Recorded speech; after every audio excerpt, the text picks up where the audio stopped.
할렐루야. 예, 우리 코로나지만 하루 이틀 하는 것도 아니고요. 우리 옆 형제 자매 축복하겠습니다. 사랑하고 축복합니다. 예. 아유, 이제 지긋지긋해요. 예. 예수를 믿는 사람을 가리켜 기독교 신자라고 말을 합니다. 한자로 따지면 믿으신 놈자니까 직역하면 믿는 놈입니다. 그런데 신자보다 우리가 더 많이 교회에서 사용하는 말이 있죠. 매우 부담스러운 말인데요. 성도라는 말입니다. 여러분, 성도가 무엇입니까? 이 말을 한자로 풀면은 거룩하다, 무리 이런 것이 합쳐서 거룩한 무리를 가리키는 말입니다. 그리고 실제로 이제 사전을 찾아보면 아예 이렇게 적혀 있어요. 기독교 신자를 높여 부르는 말. 아예 성도는 기독교인의 것이 되어 버렸습니다.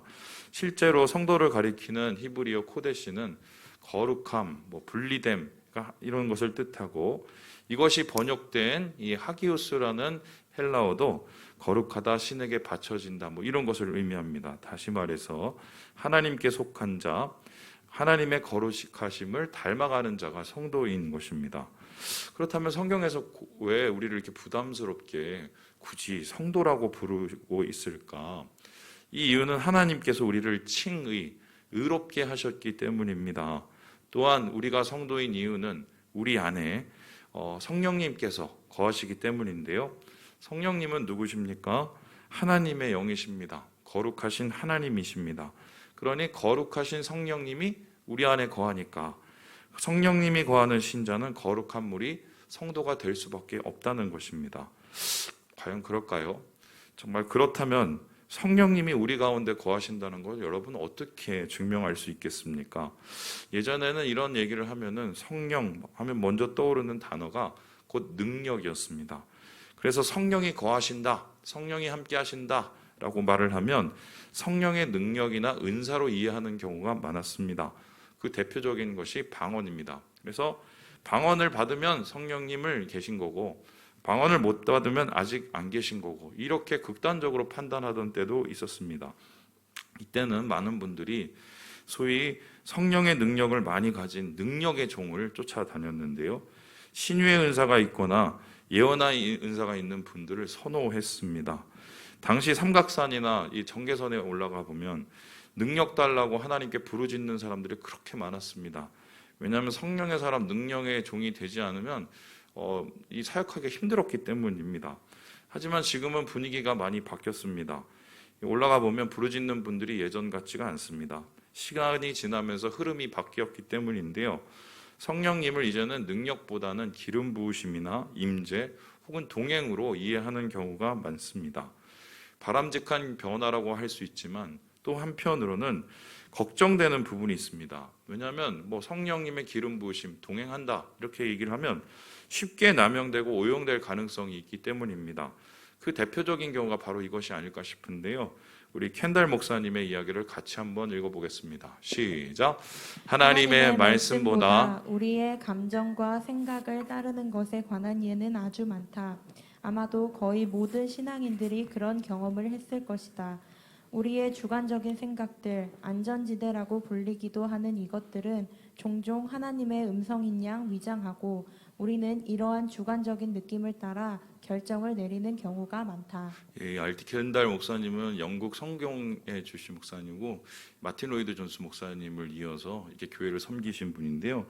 이분이 목회 경험을 하면서 느낀 게 이게 성령의 역사가 아닌데 자기의 역사인데, 감정의 역사인데 그걸 착각하는 경우가 많다는 것입니다. 제가 간혹 성도들에게 좀 무리한 질문을 하죠.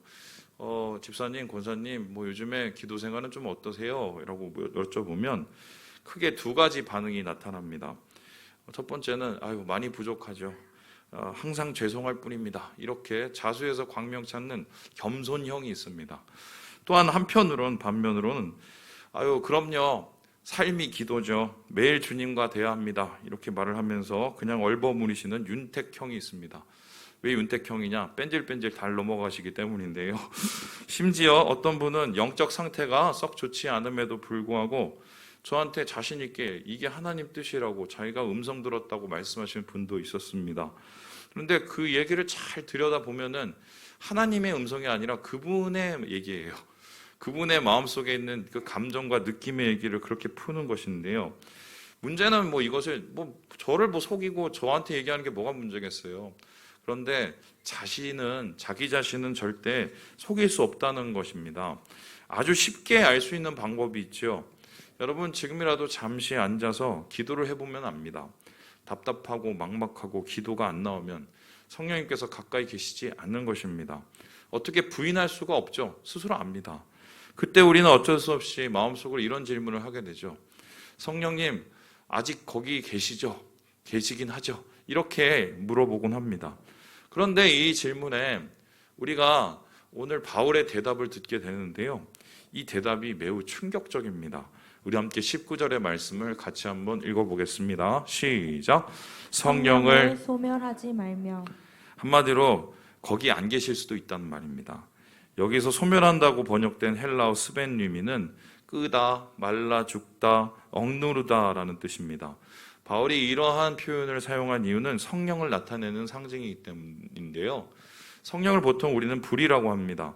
오순절 성령, 불처럼 임하셨죠. 그럼 불이 임하면 어떻게 됩니까? 탑니다. 뜨거워집니다. 정화가 됩니다. 또한 우리는 성령을 가리켜서 빛이라고도 합니다. 빛이 비춰지면 어떡합니까? 어둠이 사라집니다. 영광이 나타납니다. 진리로 인도하고 영혼이 자유케 됩니다.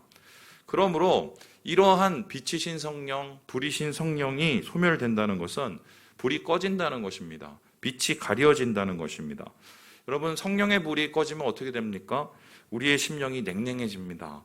성령의 빛이 가려지면 어떻게 됩니까? 우리의 영혼이 어두워집니다. 결국 영적 침체를 가리키는 것이죠. 영적인 냉랭함과 어두움은 결국 성령이 소멸되고 있다는 증거라고 오늘 바울이 우리에게 고발하고 있는 것입니다. 그런데 좀 이상하지요. 예수님께서는 분명히 그렇게 얘기 안 하셨기 때문입니다. 제자들을 불러놓고 또 다른 보혜사인 성령 주신다고 약속하시면서 이렇게 추가로 덧붙이셨어요. 우리 함께 요한복음 14장 읽어보겠습니다. 시작. 내가 아버지께 구하겠으니 그가 또 다른 보혜사를 너희에게 주사 영원토록 너희와 함께 있게 하리니. 분명히 보세요. 영원토록 함께 있다 하고 하셨답니다. 약속을 하신 거예요. 그런데 성령 소멸을 한다? 이거 앞뒤가 맞지가 않는 거죠.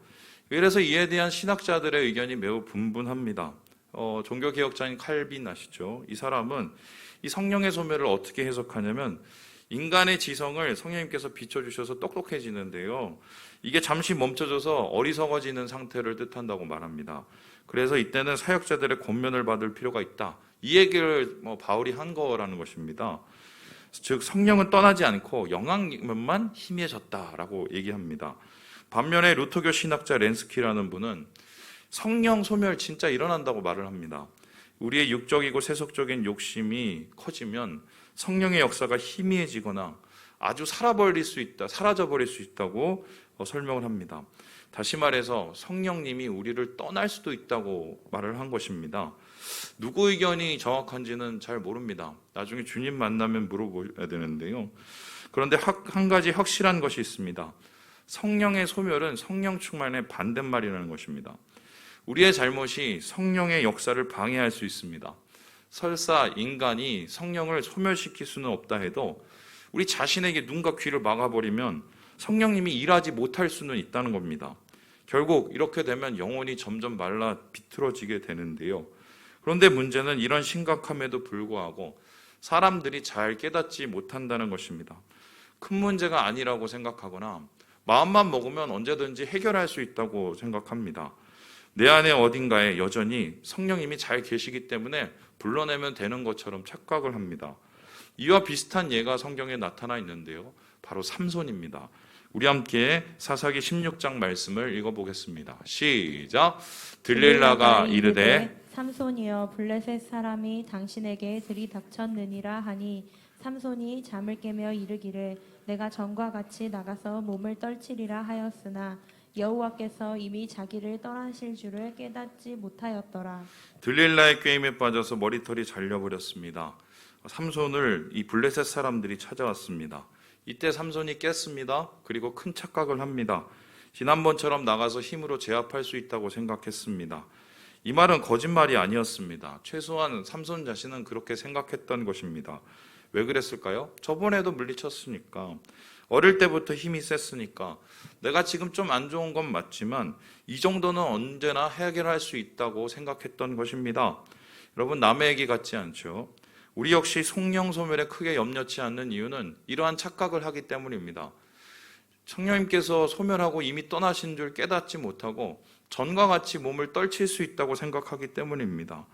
목사님, 제가 예전에 엄청 뜨거웠어요. 목사님, 제가 한때 영빨이 엄청 셌어요. 목사님, 제가 이래봬도 땡땡땡 기도원 출신이에요. 이렇게 얘기하는 것, 그분들의 말씀을 100% 받아들인다고 합시다.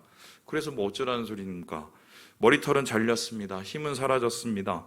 삼손의 힘은 경험이 아니기 때문입니다. 성령의 역사이기 때문입니다.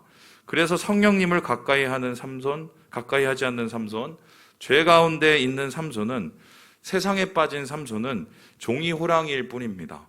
마찬가지로 성령이 소멸된 성도는 능력이 없습니다. 말만 합니다. 세상의 손가락질을 받을 뿐입니다. 그러면 그렇게 얘기하시는 목사님은 정말 뭐 자신이 있으세요? 저한테 누군가 이렇게 여쭤보신다면 저는 물론 아니라고 말을 합니다.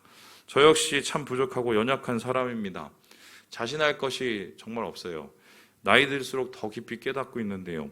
그럼에도 불구하고 제가 오늘 여러분 앞에 서서 말씀을 전할 수 있는 이유가 무엇일까요? 저는 부족한 사람이지만 성령이 고픈 사람이기 때문입니다. 그리고 성령 하나님이 정말 저를 떠나실까 봐 두려워요. 다른 목사님들처럼 능력 있고 말주변이 있어서 여기 선 것이 아니고 지식이 넘쳐 말씀을 전하는 게 아니기 때문입니다. 그래서 저는 그냥 성령 충만을 바랄 뿐이고요. 여러분과 함께 오늘 이 시간 그것을 누릴 것을 원하는 것 뿐입니다. 이러한 마음이 있으신 분이 있더라고요. 바로 존 스토트 목사님입니다. 우리 같이 한번 읽어볼까요? 시작. 우리는 목마를 때마다 마실 것을 찾는다. 영적으로도 그렇게 하는 것을 배워야 한다. 그리스도인은 언제나 목마르고 언제나 마셔야 하는 영적 갈증증 환자이다. 우리는 예수님께 회개하는 마음과 믿음으로 한 번만 오는 것이 아니라 그 후에도 계속해서 와야 하고 계속해서 마셔야 한다. 계속해서 목마르기 때문이다. 여기서 영적 갈증이란 말 전 처음 들어봤어요. 이 영어 단어를 살펴보니까 일종의 알코올릭이에요. 알코올 중독 환자처럼 우리가 성령님에 그렇게 목말라 한다는 것입니다. 존 스토트 목사님의 얘기가 여러분 공감이 되십니까? 이렇게 목말라 해도 참 충만하기가 힘들어요. 세상이 너무 악하고 우리 주변에 있는 것이 너무 바쁘게 돌아가기 때문인데요. 그래서 저는 오늘 좀 심각한 질문을 여러분과 함께 나누려고 합니다. 어떻게 하면 우리가 성령 소멸을 방지할 수 있을까? 다른 말로 표현하면 성령 충만할 수 있는 방법은 도대체 어떤 것일까? 이 질문을 여러분과 함께 나누려고 하는데요. 오늘 본문을 잘 들여다보면 바울이 제시하는 성령 소멸을 막고 성령 충만할 수 있는 방법이 세 가지로 정리될 수 있습니다. 우리 첫 번째, 우리 같이 한번 읽어보겠습니다. 시작. 고난에 굴복 말라. 다시 성령 충만하려면 어떻게 하느냐? 바울이 얘기하기를 고난에 굴복하지 말라고 합니다. 고난은 성령 충만을 방해하는 대표적 원인이기 때문입니다. 이를 잘 극복하지 못하면 성령이 소멸될 가능성이 있기 때문입니다. 우리 함께 16절에서 18절까지 말씀을 읽어보겠습니다. 시작. 항상 기뻐하라. 쉬지 말고 기도하라. 범사에 감사하라. 이것이 그리스도 예수 안에서 너희를 향하신 하나님의 뜻이니라. 여러분 좋아하시는 말씀, 너무 잘 아는 말씀입니다. 그러나 정작 그 배경 잘 모르실 겁니다. 이 데살로니가 교회는 사실 아주 어린 교회였습니다. 바울이 이곳을 지나가면서 3개월 겨우 사역을 하고 세워진 교회입니다. 갑자기 유대인들, 시장 깡패들이 나와서 바울을 핍박하고 괴롭혀갖고 이 베레아 밑에 지방으로 피신할 수밖에 없었습니다. 그렇게 3개월 사역했는데 그곳에 교회가 생긴 거예요. 그런데 이런 초보적인 신앙에도 불구하고 이 교회에는 열정과 기쁨이 넘쳤다고 합니다. 심지어 주위 교회들에게 소문이 날 정도였는데요. 하지만 이러한 기쁨에도 불구하고 그들 안에 계속적인 문제들이 있었어요. 무엇인가? 바로 바울을 괴롭히던 유대주의자들이 여전히 교회를 핍박했고요. 뿐만 아니라 교회 안에서 혼란스러움이 있었습니다. 리더십이 제대로 형성되지도 않았고 성적인 문란도 일어나고 심지어 핍박과 어려움 속에서 교인들 중에서 광신적인 종말주의자까지 생겨났습니다. 바울이 본문에서 기뻐하라, 그리고 기도하라, 감사하라고 말한 이유가 바로 이 때문입니다. 고난이 너무 심했기 때문입니다. 초신자가 감당하기에는 더욱 그랬습니다. 그래서 바울은 가혹한 박해 속에서도 성령을 잃지 않도록, 소멸치 않도록 해야 된다고 권면한 것입니다. 어려울수록 기뻐하고 기도하고 감사하지 않으면 성령의 힘을 누릴 수 없기 때문입니다. 여러분, 성경을 살펴보면 고난 속에서 굴복하지 않고 성령 충만을 유지했던 사람이 있습니다.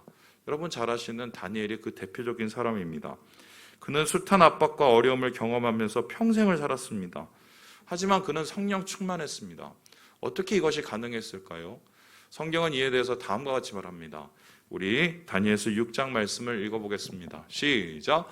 다니엘이 이 조서에 왕의 도장이 찍힌 것을 알고도 자기 집에 돌아가서는 윗방에 올라가 예루살렘으로 향한 창문을 열고 전에 하던 대로 하루 3번씩 무릎을 꿇고 기도하며 그의 하나님께 감사하였더라. 여러분, 그는 쉬지 않고 기도를 했습니다. 쉬지 않고 기도했다는 것은 어떤 상황에서도 마음을 정하고 시간을 정해서 기도했다는 것입니다. 하루 3번 하나님을 향하여서 무릎을 꿇었습니다. 그리고 그 기도의 자리는 이내 감사와 기쁨의 자리로 변하게 됩니다. 성령님이 그에게 임하신 것입니다. 간혹 제가 성도들에게 우리 기도합시다라고 권하면 저에게 이렇게 말씀하시는 분이 있습니다. 목사님, 말은 맞는데 제가 요즘에 너무 힘들어서요. 기도할 여유가 없어요. 충분히 이해됩니다. 저도 역시 그랬고요. 하지만 생각해 보세요. 어려울수록 더 기도해야 되는 게 맞지 않을까요? 어려울 때 가장 주님의 도우심이 필요하고 성령 충만이 필요하기 때문입니다. 아니면 고난에 굴복하기 때문입니다. 고난은 우리의 마음을 짓누릅니다. 영혼을 무겁게 합니다. 그리고 하나님을 바라보지 못하게 합니다. 성령을 지식하게 만듭니다. 고난에 정복된 영혼은 다시 일어나기 힘듭니다. 이때 우리는 죽기 살기로 전쟁하는 마음으로 기도의 자리로 나아야 됩니다. 기도를 한마디도 못해도 상관없습니다. 고난에 굴복하지 않고 하나님 앞에 나왔다는 그것만으로 이미 승리한 것 아닐까요? 이렇게 주님을 찾는 영혼을 하나님이 왜 내버려 두시겠습니까? 힘과 지혜를 더하시지 않겠습니까? 여러분, 성도는 성령 충만을 잃지 않습니다. 성령 충만을 고난 속에서 잃지 않는 이유는 고난에 굴복하지 않기 때문이라고 말을 합니다. 두 번째로 바울이 제시하는 다시 성령 충만해지기 위한 방법은 무엇일까요? 같이 한번 읽어보도록 하겠습니다. 시작. 말씀에 민감하라. 바울은 고난에 굴복하지 말고 기도하고 기뻐하고 감사할 것을 말하면서 말씀에 민감하라고 말하고 있습니다. 우리 함께 20절의 말씀을 같이 한번 읽어보겠습니다. 시작. 예언을 멸시하지 말고. 여러분, 하나님의 말씀을 경청하지 않고 순종하지 않으면 성령이 소멸될 수 있다는 것입니다. 불순종은 성령 충만을 방해하는 또 다른 이유이기 때문입니다. 여기서 말하는 예언이라는 것은 하나님의 말씀을 뜻합니다. 특별히 이 초대교회는 하나님의 직접적인 성령의 예언들이 있었어요. 그런데 이 데살로니가 교회에 이러한 예언에 대한 좀 부작용들이 있었습니다. 왜냐하면 적잖은 분들이 하나님의 음성이 아니라 감정에 도취되어서 내일 주님이 오실 것처럼 종말에 대한 가짜 예언들을 많이 퍼붓기 때문입니다. 그래서 사람들 사이에서는 좀 이런 혼란스러움이 있어서 아예 그러한 예언을 듣지 않으려고 해서요. 잘못된 것일 수도 있지만. 그런데 이러한 분명히 이해는 가지만 이러한 행동들이 나중에는 어떻게 되느냐? 하나님의 말씀 자체를 멸시해버리는 그런 일이 발생하게 됩니다. 멸시라는 것은 무시하고 거부하는 것인데요. 어떻게 그래도 하나님, 거룩하신 하나님의 말씀을 거부할 수 있을까? 여러분, 오늘 이 자리에 여러분 나오기까지도 이미 그랬을 수도 있습니다. 저도 마찬가지고요. 잘 생각해 보십시오. 우리가 수많은 선택과 결정 앞에 있지요. 그런데 그곳에 하나님이 있습니까? 해왔던 대로 아니면 내가 좋을 대로 선택하고 마는 것입니까? 이런 모습들이 반복되면 우리의 마음속에 성령과 거리감이 생길 수밖에 없는 것입니다. 여러분, 그렇다고 말씀을 열심히 읽으면 되냐? 말씀만 열심히 읽으면 뭐 하겠습니까? 하나님의 음성, 내게 말씀하시는 하나님의 음성을 들어야 됩니다. 지금 나에게 원하시는 하나님의 뜻이 무엇인지 순종해야 됩니다. 어떻게 그것을 찾을 수 있을까요? 물론 우리가 틀릴 수도 있지만 좀 쉬운 찾는 방법이 있어요. 내가 무시하고 거부하고 싶은 것일수록 하나님의 뜻일 가능성이 많습니다. 왜냐하면 하나님의 뜻은 나의 욕심과 본성에 반대되기 때문입니다. 여러분, 이렇게 주의 말씀을 무시해서 망한, 성령이 소멸되어서 끝장이 난 사람이 대표적으로 성경에 있죠. 그 사람은 바로 사울입니다. 사울은 이스라엘의 첫째 왕이자 비운의 왕이 되었습니다. 그 이유는 그가 예언을 멸시했기 때문입니다. 그는 한때 성령 충만한 사람이었습니다. 예언자들과 함께 예언을 하고 성령의 감동이 되어 암몬 군대를 물리치기도 했습니다. 그랬던 그에게 이상한 변화가 나타납니다. 성령이 떠나고 만 것입니다. 그 자리에 악령이 들어왔고요. 평안이 사라지고 악한 짓, 미친 짓을 저지르게 됩니다. 바울이 왜 이렇게 변화되게 되었을까? 그가 하나님의 말씀을 무시했기 때문인데요. 블레셋과의 전쟁을 앞두고 사무엘을 기다리지 않았습니다. 너무 급했기 때문입니다. 또한 아말렉을 진멸하는 하나님의 명령을 무시했습니다. 이것저것 다 챙겨 들고 왔습니다. 왜냐고 물어봤더니 사람들 눈치를 봐서 했던 대로 했다고 말했습니다. 나름 타당성은 있지만 그곳에 하나님은 없었습니다. 그래서 멸망할 수밖에 없었습니다. 성령이 소멸되었기 때문입니다. 이러한 이 불순종의 마음, 하나님의 말씀을 무시하는 마음은 우리에게도 여전히 남아 있습니다. 인간의 본성이 그렇기 때문인데요. 이에 대해서 토저 목사님 우리에게 이렇게 경고하고 있습니다. 우리 같이 한번 읽어보죠. 시작. 많은 사람들이 하나님의 음성을 듣지만 그들은 쉬운 길로만 가겠다고 고집을 부린다. 사람들이 스스로 마음을 강팍하게 해서 성령님의 음성을 듣지 못하고 성령님의 인도를 느끼지 못하는 것은 비극이다. 어린아이처럼 정직하고 겸손한 성품을 기르도록 훈련하라. 그리고 영적인 집중력을 기르도록 훈련하라. 예전에 제가 사역했던 교회 한 청년이 저한테 와서 질문했어요. 목사님, 이게 성령의 음성인지 모르겠어요. 그랬더니 뭔데? 그랬더니 어디를 지나가면은 하나님이 계속 쓰레기를 주우라고 하신다는 거예요. 근데 그 쓰레기를 줍다 보면은 시간이 너무 많이 지나서 정작 약속을 먹이고 그렇다는 겁니다. 그래서 제가 뭐 어떻게 해줄까 한참 고민하다가 그럼 끝까지 한번 쓰레기를 주워보라고. 하나님이 됐다고 하실 때까지 한번 주워보라고. 네가 듣는 그 말씀이 틀릴 수는 있지만 네가 하는 그 순종은 맞다고. 하나님이 원하시는 것을 하려는 그 마음은 맞다고. 제가 그랬어요. 그러고 나서 이제 얼마 지나고 나서 안 줍더라고요. 하나님이 그만하라고 한 건지 모르겠는데요. 이 토저가 이 하나님의 음성 듣도록 영적 집중력 기르다가오고 말하는 것은 어떤 상황에서도 하나님을 바라보는 것을 익히는 것을 뜻합니다. 여러분, 성도가 거룩해질 수밖에 없는 이유가 뭡니까? 거룩할 수 있는 능력이 있어서가 아닙니다. 어느 때 어느 곳이든 하나님을 바라볼 수 있기 때문입니다. 우리는 잠시 하늘을 바라보며 그곳에서 하나님을 만납니다. 그 만남 가운데 우리는 하나님께 모든 상황을 아뢰입니다. 그리고 하나님이 무엇을 원하는지 잠시 물어봅니다. 아주 느리죠. 하지만 온전합니다. 왜냐하면 하나님께서 개입하시기 때문입니다. 그래서 여러분, 정말 여러분께 좀 간청을 해드리는데요. 단 10분이라도 삶 속에서 하나님을 바라보는 시간을 우리가 만들어야 돼요. 바쁠수록 어려울수록 더욱 그렇습니다. 여러분 그거 아시죠? 막 이것저것 다 챙기고 바쁘고 했는데 지나고 나면 영혼 다 털리고 막 허전해지고 아무것도 안 남는. 우리가 인생 그렇게 살아서는 안 되잖아요. 주님 안에서 성령이 역사하실 수 있도록 음성에 민감하고 그 말씀을 따르는 것을 지금 주님이 원하신다는 것입니다. 마지막으로 오늘 본문에서 바울이 이야기하고 있는 성령 충만한 방법은 무엇일까요? 우리 같이 한번 읽어보겠습니다. 시작. 죄악을 멀리하라. 고난에 굴복하지 말라고 합니다. 말씀에 민감하라고 말합니다. 그리고 죄악을 멀리하는 것이 성령 소멸을 막는 방법이라고 우리에게 제시합니다. 우리 함께 22절의 말씀을 같이 한번 읽어봅니다. 시작. 악은 어떤 모양이라도 버리라. 악을 버리라 라고 얘기를 해요. 죄악을 멀리하라는 것입니다. 에베소서 4장 30절에 보면은 이 성령 소멸과 비슷한 표현이 있는데요. 성령을 근심하게 하지 말라. 거의 비슷한 표현이에요. 근데 여기서 근심하신다는 말은 마음이 상하고 고통을 느끼며 슬퍼하신다는 겁니다. 여러분 충격적이지 않습니까? 성령님이 우리 때문에 상처를 입으세요. 성령 하나님이 인격이시기 때문입니다. 감정이 있으신 분이세요. 그래서 우리 죄악 때문에 근심하실 수 있습니다. 죄악은 성령님께 상처를 주는 것이고 성령님의 역사를 제한하는 것입니다. 그렇다면은 성령 하나님은 어떤 죄악 때문에 근심하실까? 4장 30절의 전후 문맥을 살펴보면 이에 대한 해답을 찾습니다. 우리 함께 31절의 말씀을 같이 한번 읽어보도록 합니다. 시작. 너희는 모든 악독과 노함과 분냄과 떠드는 것과 비방하는 것을 모든 악의와 함께 버리고. 여러분 악독벌이라고 합니다. 노함벌이라고 합니다. 분냄, 떠드는 것, 비방하는 것, 모든 악의를 버리라고 합니다.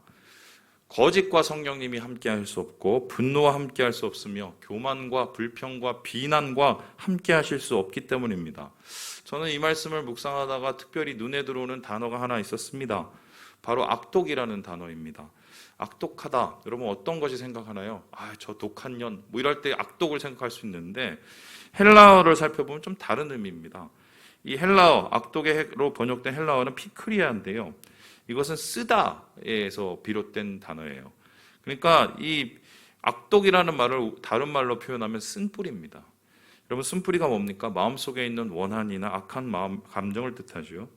이 쓴뿌리는 참 죄 중에서 제일 기만적인 거 아십니까? 왜냐하면 너무나 정당한 반응처럼 보이기 때문입니다.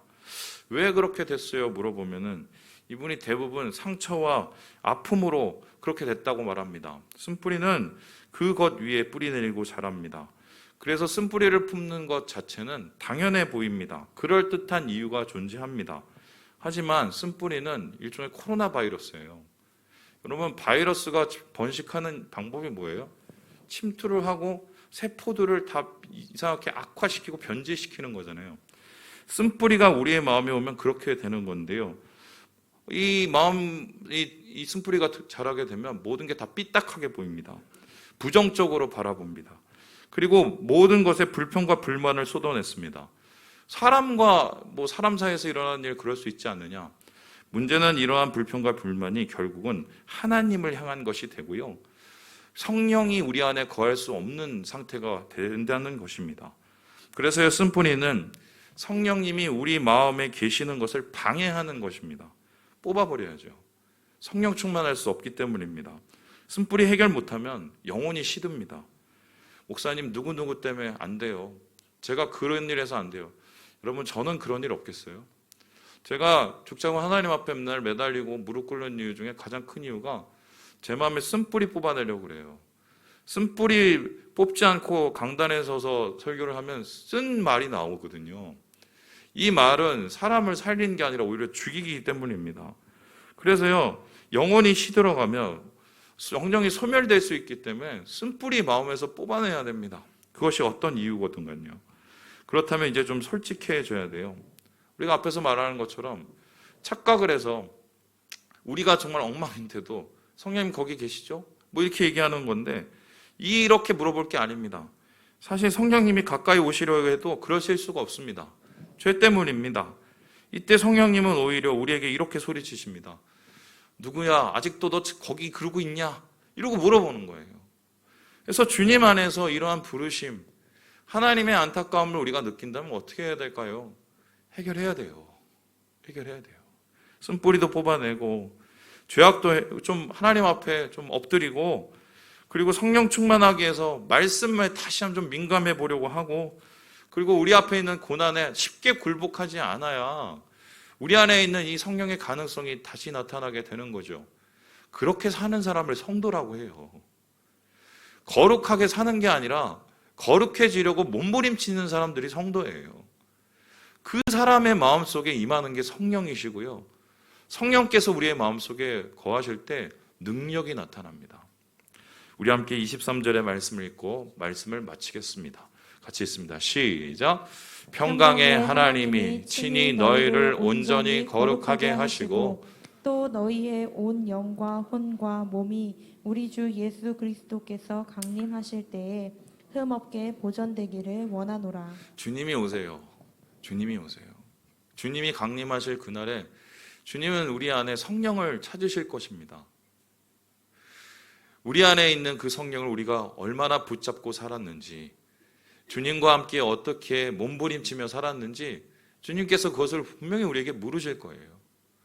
여러분, 끝이 있는 이야기를 우리가 쓰고 있어요. 제가 50년을 썼습니다. 앞으로 얼마나 더 쓰겠어요? 이제 제가 살아온 날보다는 적겠어요. 여러분 저보다 더 일찍 가실 거잖아요. 죄송해요. 이럴 때가 아니에요. 이럴 때가 아니에요. 다시 한번 말씀드립니다. 성령이 소멸될 수 있어요. 주님 안에서 이것을 기억하시고 항상 기뻐하시고 기도하시고 감사하시고 말씀에 민감하시고 죄를 멀리하시는 우리 사랑하는 주의 백성들 돼서 주님 앞에 주님이 오시는 날 거룩한 성도로 하나님을 맞이합시다. 그런 은혜를 누리시는 우리 사랑하는 주의 자매 되시길 주님의 이름으로 축원합니다. 기도하겠습니다.